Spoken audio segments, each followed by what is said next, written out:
네, 지난 시간에 이제 잠깐 보여드리고 아, 다시 저기를 했었는데요.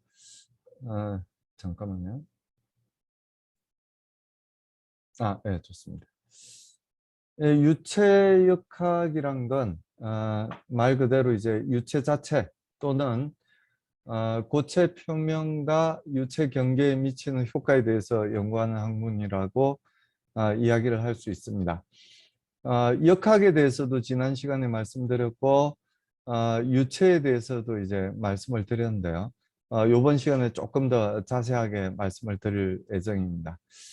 그래서 역학이란 건 여러분들이 이제 이 기계과에서 배우는 역학이 4대 역학이 있죠. 그리고 어떤 학교는 그 기초 과정으로 정역학을 배우기도 합니다. 근데 우리 학교는 이제 정역학을 고체역학에 포함을 시켜서 어, 배우고 있는 걸로 알고 있습니다. 그래서 역학이라는 것 자체가 힘과 운동과의 관계를 표현하는 게 바로 역학이라고 이제 말씀을 드릴 수 있는데요. 유체라는 이 유체에 힘을 가했을 때 어떤 운동이 일어나는지 그런 걸 이제 살펴보는 게 유체역학이다. 이렇게 아주 간단하게는 말씀을 드릴 수가 있습니다. 실제로 우리가 공학적으로 응용이 되는 건 아, 아주 많이 있어요. 우리가 전통적으로 알고 있는 이 펌퍼. 펌퍼는 여러분 다들 아시죠? 음. 펌프나 터빈, 수차가 이제 터빈인데요. 뭐 아니면 압축기 이런 부분에서 유체역학이 유체기계라고 이야기를 하는데 이런 공학적인 응용에 대해서는 여러분들이 이미 잘 알고 계시리라고 생각이 됩니다. 그뿐 아니고 우리 생체 유체를 따로 다루기도 하는데요. 의사 선생님들하고 협업을 해서 연구 활동을 진행합니다. 그래서 그리고 호흡기 같은 경우에도 전부 유체 유동이에요. 근데 의사 선생님들은 이 유체역학에 대해서 잘 모르시기 때문에 의사 선생님들하고 유체역학을 공부하는 사람, 우리 기계공학자죠. 기계공학자들이 같이 협업해서 일을 많이 합니다. 그래서 그렇게 해서 조직된 학회가 이제 순환기 의공학회라고 하는 학회가 있어요. 그래서 그 학회는 구성원을 보면 의학을 공부하신 의사 선생님들이 한 반 정도 되고요. 유체역학을 전공하는 기계공학자가 한 반 정도 됩니다. 그래서 이런 부분 호흡이나 혈류 유동에 대해서 같이 스타디를 많이 하죠. 우리가 혈관이 고장이 나서 혈관 수술을 많이 하고 있는데요. 이런 부분에 있어서도 유체 역학을 전공한 사람들이 큰 도움이 되고 있어요. 그러니까 유체 역학한 사람들이 관여를 하기 전에는 이 다시 고장이 나서 고장이라고 말씀드려서 죄송한데요. 다시 아프게 돼서 재수술을 하는 경우가 굉장히 많았어요. 근데 이제 유체역학자들이 참여함에 따라서 그런 재수술률이 현저히 줄어드는 그런 아주 좋은 결과를 얻을 수가 있었습니다. 수영이라고 적어놨지만 이 수영도 마찬가지예요. 옛날 과거에 한 10년 전에 갑자기 이 온몸을 감싸는 수영복을 여러분들이 기억을 하실지 모르겠습니다. 그런 수영복이 유행을 했던 적이 있습니다. 팔다리까지 다 이제 수영복을 입었던 그런 시절이 있는데요. 지금은 금지되어 있습니다. 왜냐하면은 그 수영복을 입으면 속도를 더 빠르게 할 수 있거든요. 이, 이 표면에서의 피부보다도 유체로 인한 유동 저항이 줄어들게 우리가 수영복을 설계를 할 수가 있습니다. 그래서 그런 부분에서 이 스포츠 과학 분야에서도 이 유체학하는 사람들이 많이 관여를 해서 많이 개선을 하고 있어요. 뒤에 나오는 뭐 비행기나 배 같은 건 말할 것도 없죠. 사실 항공공학과나 조선공학과, 자동차공학과 이런 학과들은 다 기계공학입니다, 사실은. 다 기계공학이에요. 그래서 이 비행기가 뜨는 원리에 대해서도 지난 시간에 이제 잠깐 말씀드렸지만 이 유체역학적인 이론을 이용해서 비행기는 뜨게 됩니다. 그리고 배 같은 경우에도 배가 얼마나 에너지를 많이 소비하는지는 여러분들이 아마 생각하시는 그 이상일 겁니다. 배는 그 규모도 엄청나게 크고요. 그리고 거의 24시간 운행을 하는 경우가 많습니다. 그래서 어, 우리 이 오염 물질들이 직접 우리 생활 공간하고는 떨어져 있기 때문에 그동안 많이 다루지 않았지만, 날로 이제 온실가스 CO2에 대한 CO2뿐 아니라 그 유독가스도 아주 많이 나오죠. 이런 내연기관을 사용하게 되면 많이 나오게 됩니다. 그래서 이 배 형상을 어떻게 디자인하느냐에 따라서 엄청난 그 연료 소비율이 달라지게 됩니다. 연비가 달라지게 되는 거죠, 한마디로 말해서. 그래서 이 배의 디자인에 대해서도 유체역학하는 사람들이 반드시 관여를 해야 되고요. 이 비행기 디자인도 마찬가지예요. 비행기가 이 양력을 리프트 포스를 받아서 뜨게 되는 것도 유체역학적인 이론에 기반하게 되지만, 이 비행기에서 생기는 유동 저항, 그러니까 이 비행기 전 표면에 있어서 계속 마찰 손실이 생기게 되잖아요. 그리고 후면에서는 또 형상 저항에 의해서 또 비행기가 못 가게 잡는 그런 효과도 생기게 되는데요. 그 비행기 표면에도 아까 이제 수영복에서와 마찬가지로 그런 표면 처리를 해준다든지, 그런 비행기 형상을 바꿔준다든지 하면 비행기의 연비를 이제 향상시킬 수가 있습니다. 여러분들이 아주 창의적인 아이디어를 내서 비행기의 연비를 1%만 줄일 수가 있다고 그런다면 아마 전 세계 비행기 시장을 여러분이 석권하실 수가 있어요. 모든 비행기를 다 여러분들이 디자인하신 그 형상이나 아니면 그 표면 처리로 대체할 수가 있게 됩니다. 1%라고 하지만 워낙 비행기에서 소비하는 연료량이 많기 때문에 1%만 줄인다고 해도 그 수익은 엄청나게 큰 거죠. 사실 뭐 항공기 회사에서 나가는 지출 비용 중에 아주 큰 부분을 차지하는 게 연료비거든요. 그래서 이 배나 비행기의 형상 또는 표면 처리를 통해서 유체역학적인 지식을 이용해서 그런 처리를 해준다면 여러분들은 아마 큰 돈을 버실 수 있고 인류 사회에 큰 공헌을 이제 하실 수가 있게 됩니다. 그리고 하천이나 이제 배관 같은 건 주로 이제 토목에서 다루는 분야입니다. 토목공학에서 다루는 분야이긴 하지만 역시 마찬가지로 이 토목공학에서도 유체역학을 배웁니다. 배우고 주로 이제 다루는 부분이 하천이나 배관 이런 부분에 대해서 댐 건설이나 이런 부분에 있어서 유체역학적인 지식을 이제 활용하게 됩니다. 그리고 뭐 미사일 같은 경우도 말할 것도 없죠. 미사일을 뭐 원격 조정한다든지 목표물을 향해서 정확히 날아가게 한다든지 아니면은 우주 추진체로 미사일을 사용한다든지 이런 경우에도 유체각 지식이 반드시 이제 필요한 부분이라고 말씀을 드릴 수가 있습니다.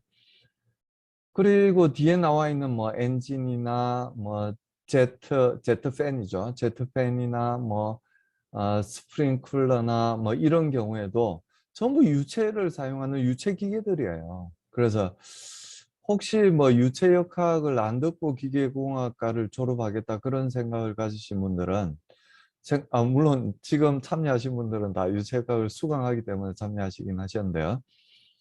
반드시 잘 공부하고 사회에 나가셔야 됩니다. 쓰이는 분야가 굉장히 많아요. 물론 다른 역학도 쓰이는 분야가 많기 때문에 거의 필수 과목처럼 우리가 수강을 하고 있는 거죠. 열역학이나 유체역학 둘 다 들어야만 여러분들이 3학년 때 필수 과목인 열유체공학 실험을 들을 수 있기 때문에 유체역학은 반드시 들어야, 현실적으로 들어야 되는 과목이기도 합니다. 자, 그래서 이 유체역학은 크게 두 가지로 나누어요. 이렇게 유체 동력학 그리고 유체 정력학, 이렇게 두 가지로 나눕니다. 마치 이제 우리 동력학 배우셨죠? 아니면 이번 학기에 배우실 수도 있는데요.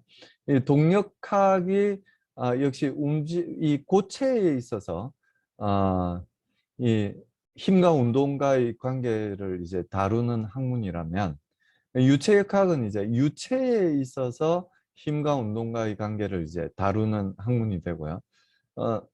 2장에서는 이제 유체정력학에 대해서 말씀드릴 건데, 유체정력학은 말 그대로 유체가 정지해 있는 상태에서 어떤 힘의 균형을 이루고 있는지를 살펴보는 게 유체정력학입니다. 제가 정지하고 있다고 말씀드렸지만 엄밀하게 이야기한다면 가속도가 0인 상태라고 말씀을 드릴 수가 있어요. 그러니까 일정한 속도로 계속 움직이고 있는 상태라면 유체가 일정한 상태로 그냥 움직이고 있는, 속력이 아니라 속도예요. 속도로 움직이고 있는 상태라면 그건 정지하고 있는 상태나 마찬가지입니다. 만약에 힘을 주게 되면 어떤 게 생기냐면은 움직임의 변화가 생깁니다. 그래서 정지하고 있는 유체도 움직일 수 있게 되고요. 움직이고 있는 유체는 더 엑셀레이션이 되든지 더 디셀레이션이 되든지 속도의 변화가 생기게 됩니다. 그래서 속도가 이제 변하는 요 영역에 대해서는 유체 동력학 3장 이후에서 이제 다루게 되고요. 정지해 있거나 아니면 일정한 속도로 움직이는 경우에는 2장에서 다루는 유체 정력학에서 우리가 이야기를 하게 됩니다. 유체역학이 이제 다루는 공학적인 응용에 대해서는 앞서 첫 페이지에서 말씀드렸으니까 생략하기로 하겠습니다. 그래서 우리가 유체를 해석하는 힘과 운동과의 관계를 해석하는 데 있어서 장애 요인이라는 게 아주 큰 장애 요인이라고 하는 게 이 기하학적인 형상이 복잡하다는 데 먼저 문제점이 있습니다. 그래서 어렵게 되는 거예요. 아주 심플한 그런 유동에 대해서는 해석하는 게 그렇게 어렵지 않습니다. 뒤에 한 6장 정도에서 말씀드릴 건데요. 그냥 손으로도 풀 수 있어요. 손으로도 풀 수 있는 아주 간단한 그런 유동들도 존재를 하게 됩니다. 근데 대부분 우리가 공학적 문제에서 다뤄지는 그런 유체역학 문제는 기하학적으로 복잡할 수밖에 없습니다. 그래서 이 펌프 내부에 이 펌프 날개 주변의 유동이라든지 아니면 자동차 주위의 유동이라든지 엄청나게 이제 그러니까 여러분들이 보시기에는 아직까지는 복잡하지 않다고 생각하실 수 있겠지만 엄청나게 복잡한 형상입니다. 그래서 나중에 뭐 CFD를 하시게 되면 이제 아시게 되겠지만 그 격자 형성하는 데만 해도 엄청난 시간이 들어가게 되는 거죠. 그래서 격자 형상을 위한 상용 프로그램이 따로 있을 정도입니다. 그만큼 이제 이 기하학적 형상이 복잡한 게 유체를 해석하는 데 있어서 큰 장애 요인이 된다는 걸 먼저 말씀을 드립니다. 그리고 또 한 가지 큰 장애 요인이 뭐냐면 이 점성입니다. 1장 뒷부분에서도 이제 잠시 말씀드리겠지만 이 비스카시티라고 영어로는 이제 비스카시티라고 이야기하는 이 점성이 있다는 유체가 점성이 있다는 그 사실 때문에 굉장히 복잡해지게 돼요. 지난 시간에 이퀘이션 잠깐 보셨죠? 그 나비에스톡스 이퀘이션 보셨지만 그 중에서 점성항이 이참 이분항이에요. 그래서 그 이참 이분항이 있기 때문에 나비에스톡스 이퀘이션 자체가 이참 이분 망정식이 됩니다. 그 항이 없으면 1참 이분 망정식이 되거든요. 그래서 여러분들이 수학을 좋아하시고 수학을 잘 하시겠지만 1참 이분 망정식하고 2참 이분 망정식은 그야말로 천지 차이입니다. 엄청나게 더 어렵게 만드는 게 바로 이 점성이라는 그 유체의 성질입니다. 그래서 우리가 이 유체 공학에서 발생하는 이 공학적 문제에서 발생하는 이 유체 문제를 해석하는 방법이 크게 두 가지가 있는데요. 그 하나가 지금 말씀드리는 CFD, 전산 유체역학이라는 분야가 있고요. 또 하나가 뭐냐면은 실험 유체역학이 있어요. 그래서 유체역학 하는 사람들은 사실 크게 두 부류로 그렇게 나눕니다. 저같이 이제 전산 유체역학을 하는 사람들이 있고요. 그리고 실제로 실험을 통해서 해석을 하는 실험 유체역학을 하는 사람들이 있습니다. 그래서 과거에는 사실 이 CFD가 발전하기 전에는 CFD의 발전은 컴퓨터의 발전하고 이제 맞물려 있는데요. 이 컴퓨터가 크게 발전하기 전에는 유체역학하는 사람들이 주로 실험 유체에 의존을 많이 했습니다. 그럴 수밖에 없었죠. 컴퓨터가 변변치 않으니까. 아마 10년 뒤에는 지금 사용하고 있는 컴퓨터도 변변치 않다고 이야기할 수 있는데요. 사실 한 30년 전만 하더라도 30년 전에 그 슈퍼컴퓨터를 생각해 보면 일단 그 슈퍼컴퓨터는 한 10층짜리 건물 전체가 슈퍼컴퓨터 한 대를 위해서 10층짜리 건물을 마련을 합니다. 그리고 그 10층짜리 건물에 상주하는 연구원들은 전부 그 슈퍼컴퓨터를 운영하기 위해서 고용된 사람들이에요. 근데 지금은 30년 전에 슈퍼컴퓨터 정도 성능이 되는 게 어디 있냐면은 여러분들이 지금 사용하시는 퍼스널 컴퓨터가 그 이상의 성능을 보이고 있습니다. 30년 전에 슈퍼컴퓨터 두세 배 되는 성능을 가진 게 여러분들이 사용하는 퍼스널 컴퓨터입니다. 그 정도로 발전을 했죠. 컴퓨터에 대한 기술이 발전을 했습니다. 그래서 이 컴퓨터의 발전을 함에 따라서 옛날에는 아주 간단한 유체역학 문제만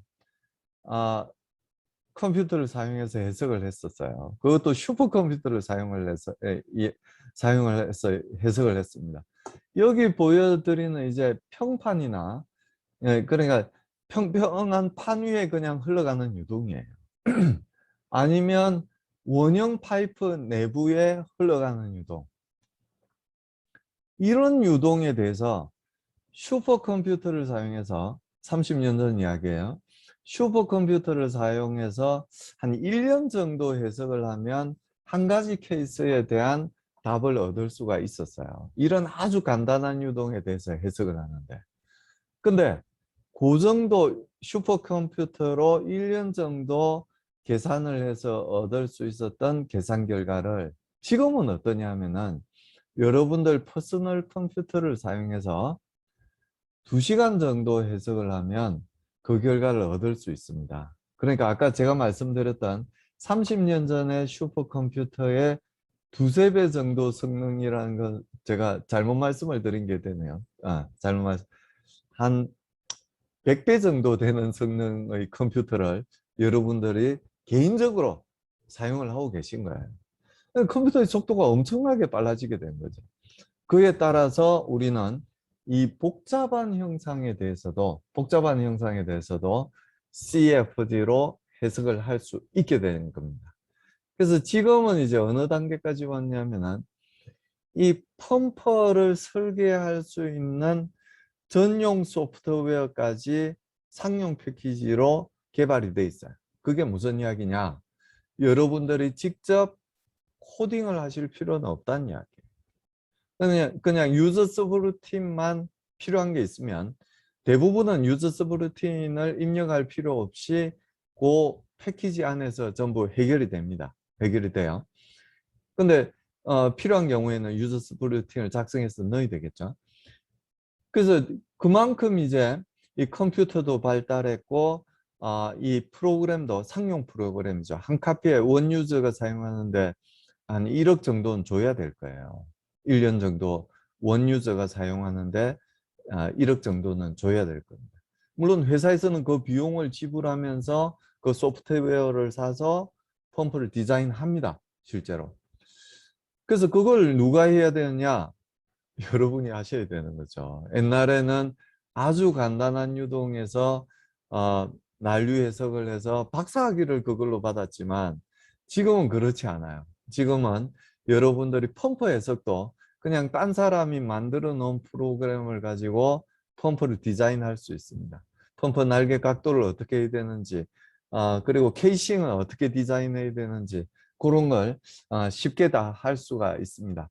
제가 드리는 말씀은 이제 그래서 그런 기술보다는 이 공학적인 지식을 여러분들이 4년 동안 쌓아야 됩니다. 공학적인 지식을 쌓고 이 컴퓨터 프로그램이 주는 결과는 다 맞지 않아요. 우리가 실수로 잘못 입력을 하게 되면 전혀 다른 결과를 컴퓨터는 보여주게 됩니다. 그래서 그게 이 물리적으로 타당한 결과인지 그걸 판단할 수 있는 게 누구냐면 바로 자랑스러운 기계공학자들입니다. 그래서 과거와 이제 하는 일들이 많이 달라졌어요. 단순히 측정하고 모니터링하는 일에서 그쳤다면 이제는 이제 이렇게 어려운 디자인까지 여러분들이 나가서 하셔야 된다는 이야기예요. 네, 공학적인 지식을 많이 쌓아주셔야 된다는 이야기예요. 그래서 이제 기하학적인 형상에 대한 문제는 어느 정도 많이 해소가 되고 있고요. 아직까지도 어려운 부분이 뭐냐면 여기 나와 있는 난류에 대한 내용입니다. 난류는 저도 사실 난류에서 열전달 촉진에 대해서 박사학위 공부를 했었어요. 그렇지만 난류에 대해서 사실은 정확히 알고 있다고 말씀드리기는 힘듭니다.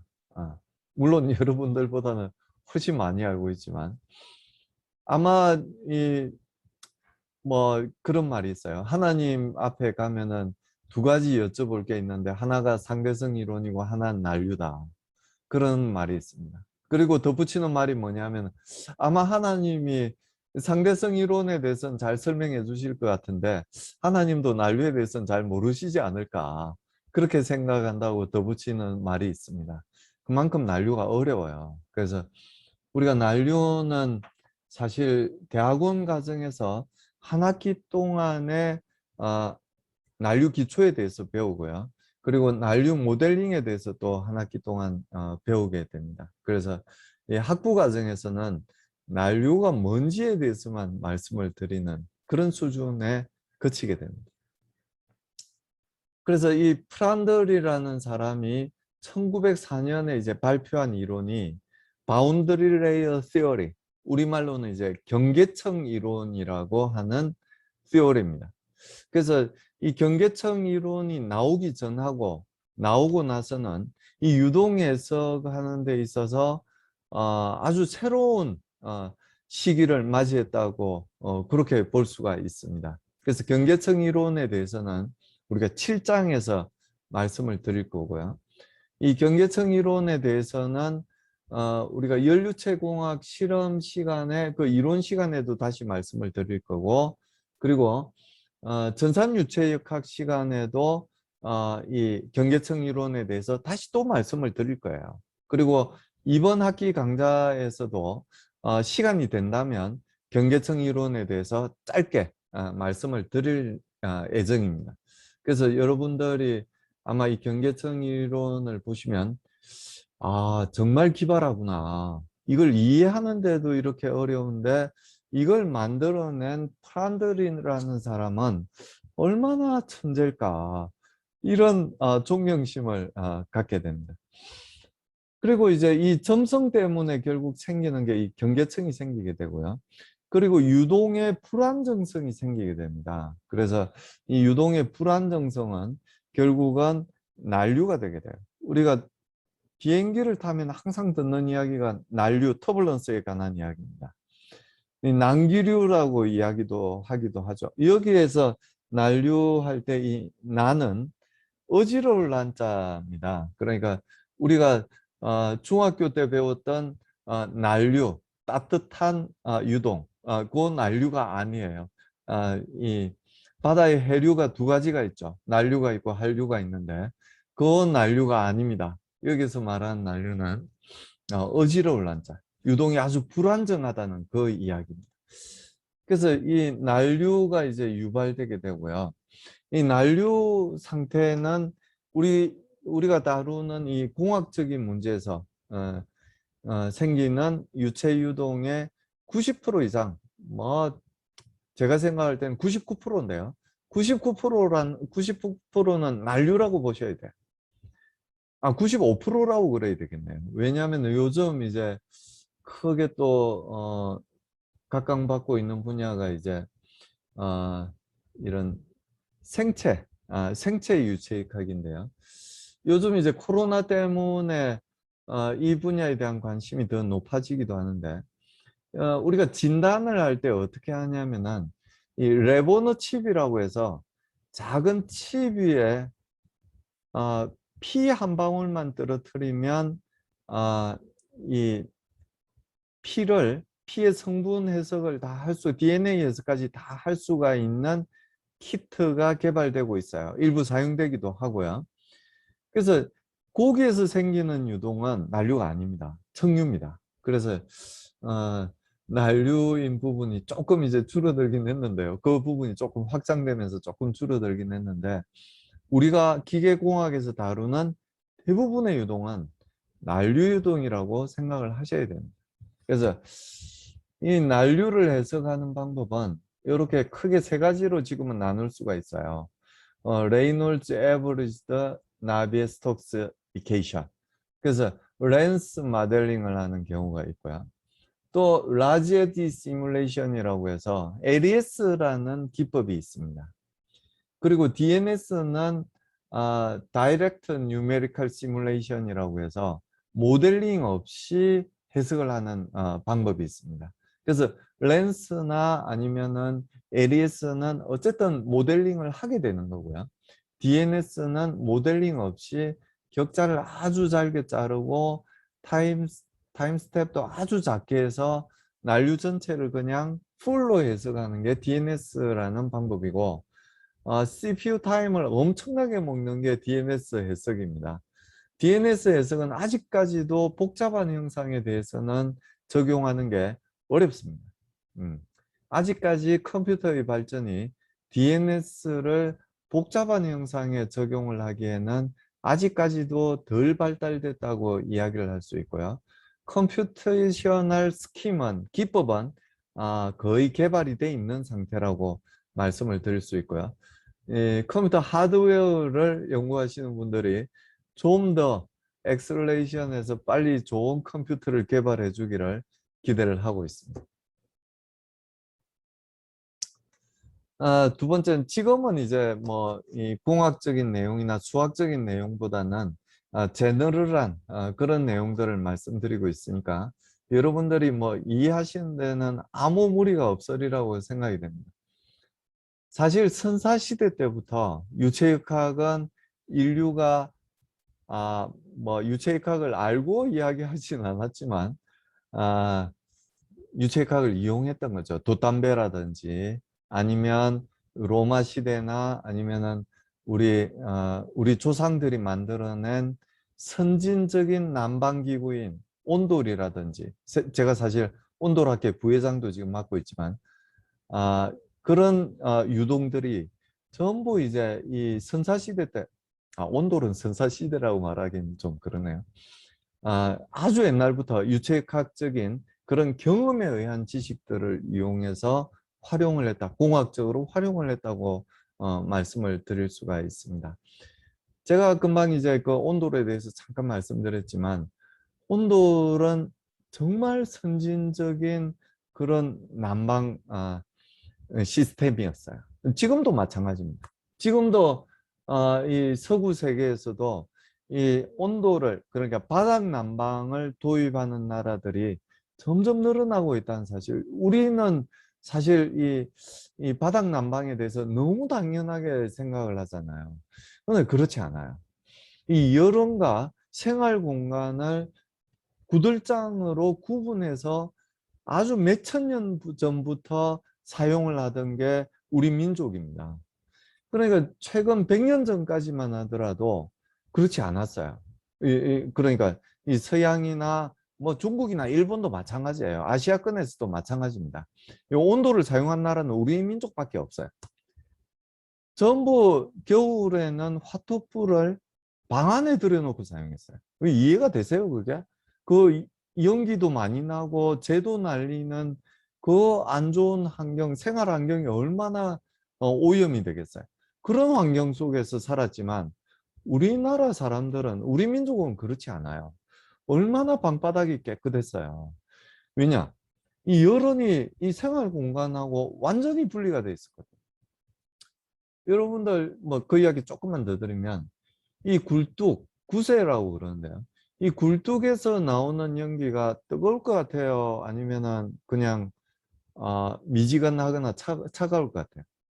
얼마나 우리 조상들이 이 온도를 잘 디자인했냐 하면은 나오는 연기가 뜨겁지 않습니다.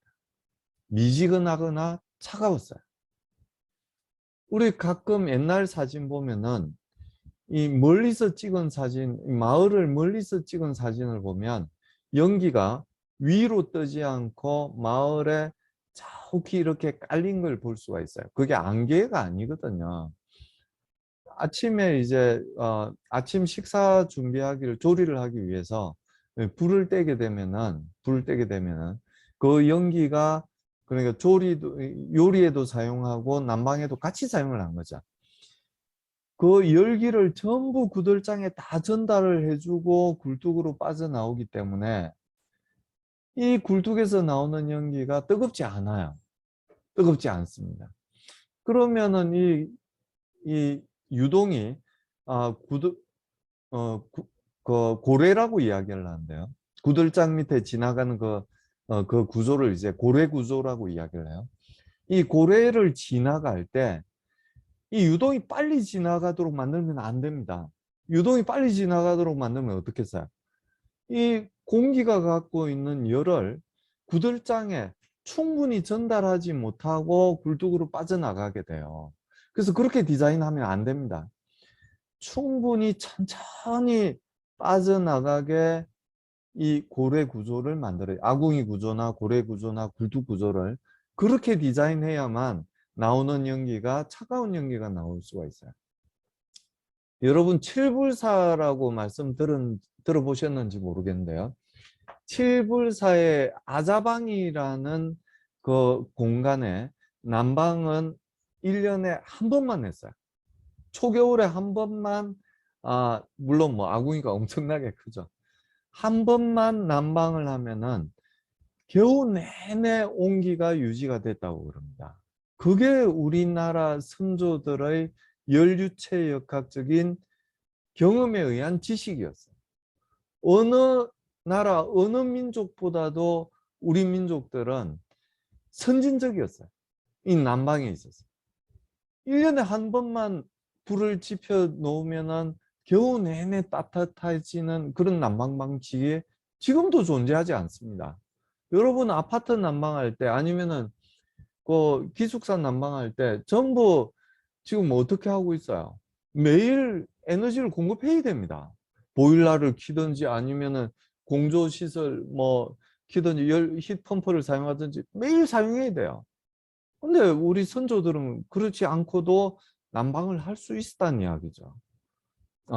잠깐 이야기가 새서 죄송합니다.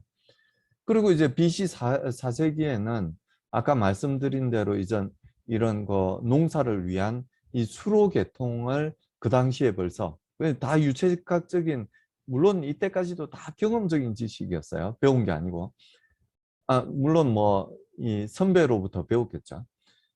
그런 수로 계통들도 전부 이미 BC 4세기 때 구축이 됐다고 알려져 있습니다. 그리고 우리가 수학 시간에 배웠던 이 벡터 합에 대한 이 평행사변행 법칙 이런 거 기억나실지 모르겠는데 그게 벌써 BC 3세기에 그게 밝혀졌다는 거잖아요. 우리가 이 수학하고 물리적인 내용이 다 유체학 속에 들어가 있기 때문에 이 수학적인 내용도 이제 들어갈 수밖에 없습니다.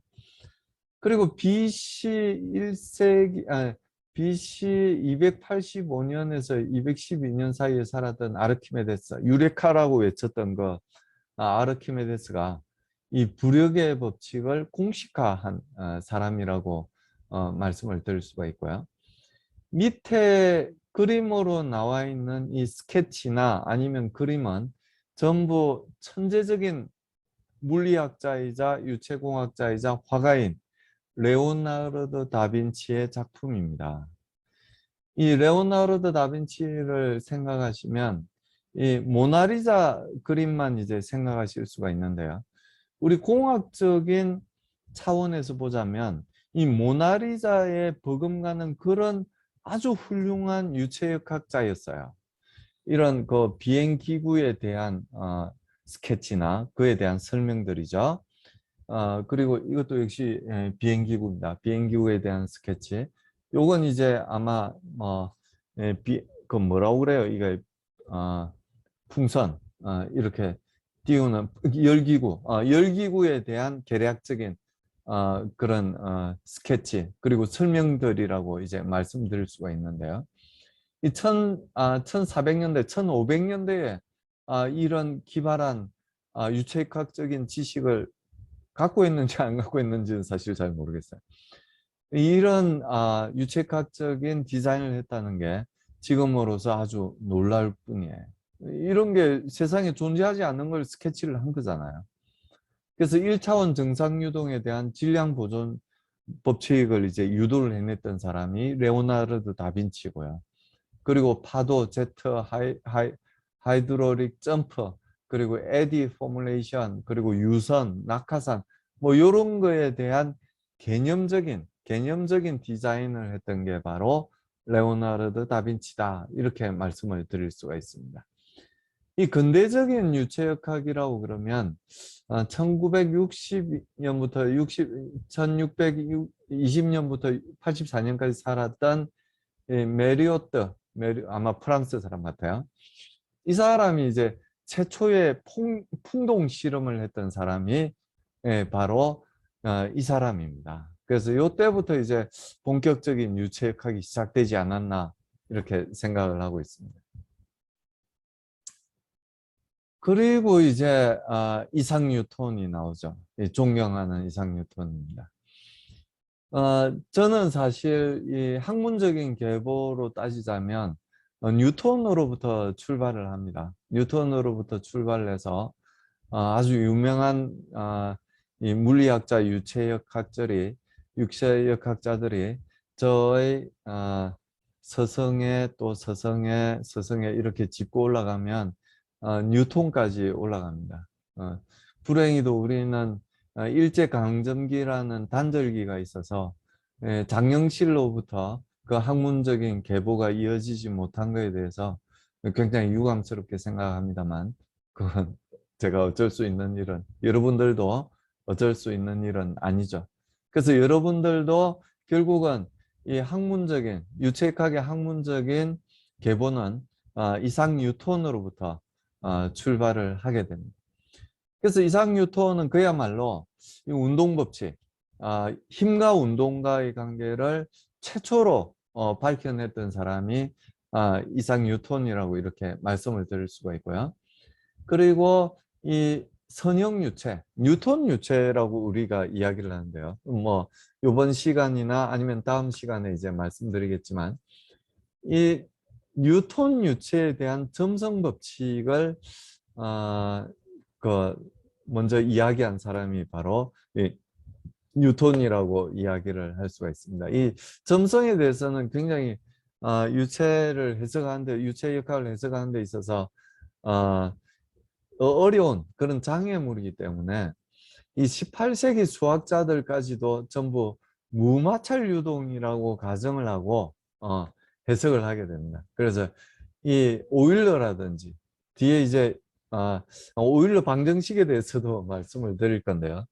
예, 오일러라든지 아니면 그 오일러 방정식이 뭐냐면 이제 이 유체 유동에 대한 미분 방정식이 되는데요. 이 점성항이 없는 방정식이에요. 그래서 1차 미분 방정식이 되고 2차 미분 방정식이 아니고 1차 미분 방정식이 오일러 방정식이고요. 2차 미분 방정식보다 훨씬 해석하기는 더 쉽습니다. 그리고 이 오일러가 그 유명한 여기 오른쪽 아래쪽에 있는 이 그림이 베르누이 방정식을 이제 설명드리고 있는데요. 아마 여러분이 중고등학교 때 이 베르누이 방정식은 배우셨을 겁니다. 그래서 에너지 보존 법칙을 나타내는 여기 첫 번째 항이 압력 에너지고요. 두 번째 항이 운동 에너지입니다. 그리고 세 번째 항이 위치 에너지입니다. 유체역학적인 시각으로 바라본 이 세 가지 에너지의 합이 항상 일정하다고 이야기하는 게 베르누이 방정식입니다. 아마 여러분 중고등학교 때 배우셨을 것 같아요. 그래서 밑에 이 그림을 보시면 이렇게 목이 좁아지는 부분 있죠. 여기 목이 좁아지는 이 부분은 운동 에너지가 커지겠어요? 작아지겠어요? 당연히 운동 에너지가 커지겠죠. 근데 이 에너지의 합이 일정해야 된다고 그랬으니까 이 평균적인 위치가 이제 변하는 건 아니잖아요. 이게 똑같은 이제 요 센터 라인을 따라서 평균적인 위치가 있을 테니까 위치 에너지가 바뀔 수는 없으니까 결국 운동 에너지가 커지면 어떤 에너지는 작아져야 되냐면은 압력 에너지는 작아져야 됩니다. 그래서 공기 유동이 만약에 이렇게 있고 우리가 연료를 이제 주입해야 된다면 여기에 P2라고 표시되어 있는 이 부분에 구멍을 뚫어야 됩니다. 이 부분은 압력이 높아요, 낮아요? 금방 말씀드렸듯이 압력이 낮습니다. 운동 에너지가 크기 때문에 압력 에너지는 작을 수밖에 없어요. 압력이 낮기 때문에 어떤 일이 생기냐면은 밖에 있는 유체가 빨려 들어가게 됩니다. 그래서 실제로 한 15년 전에 자동차들은 이 원리를 이용해서 자동차에 연료를 공급을 했습니다. 여기에 구멍을 뚫고 P2에 구멍을 뚫고 여기에 연료를 주입을 했었어요. 요즘은 이제 연료 펌프를 사용해서 연료를 인젝션을 하게 되는데요. 옛날에는 이 벤츄리 효과라고 이야기하는데 이런 벤츄리 효과를 이용해서 요 P2라고 표시된 부분에 압력이 낮아진다는 걸 그런 유체역학적인 지식을 이용해서 연료를 공급을 했습니다. 그래서 이 베르누이 방정식에 대해서도 우리가 진도를 나가면서 점점 말씀을 드리도록 하겠습니다. 그래서 이 뉴턴 말씀을 드릴 때 이제 이 무마찰 유동, 즉 점성이 없는 상태라고 가정을 하고 18세기 수학자들이 해석을 했다고 말씀을 드렸는데요. 이 달람베르의 그런 법칙 아니면은 이제 파라독스 뭐 이렇게 이야기를 하기도 하는데요. 이 무마찰 유체에 잠긴 유체의 저항이 0이라는 결론을 얻을 수밖에 없어요. 점성이 만약에 없다면, 점성이 없다면 이 점성 때문에 생기는 유동 저항을 설명할 방법이 없게 됩니다. 그래서 이 공학적으로 이제 활용을 하기 위해서는 점성의 이펙트를 반드시 고려를 해서 해야 된다. 요런 이제 주장을 한 게 이제 달랑베르라고 이제 말씀을 드릴 수가 있죠. 그래서 여기 나오는 이제 완전 유체라고 말씀드리는 게 점성이 없는 유체예요. 이상 유체라고 이야기하기도 하고 완전 유체라고 이야기를 하기도 하는데 이 점성이 없는 경우입니다. 그래서 그거에 대한 점성이 없는 유체를 해석했을 때의 가용성은 매우 한정적이라기보다는 한정적이라고 이렇게 말씀을 드릴 수가 있습니다. 왜 매우 한정적이라고까지 이야기를 안 하냐면은 항공공학 하는 사람들은 점성을 무시하고 해석을 많이 하거든요. 그래서 아무튼 한정적이다 이렇게 말씀을 드릴 수 있고 아마도 컴퓨터가 좀 더 발전을 하게 되면 비행기 날개 주변의 유동도 점성을 다 고려해서 해석을 할 수 있을 거라고 생각을 하고 있습니다.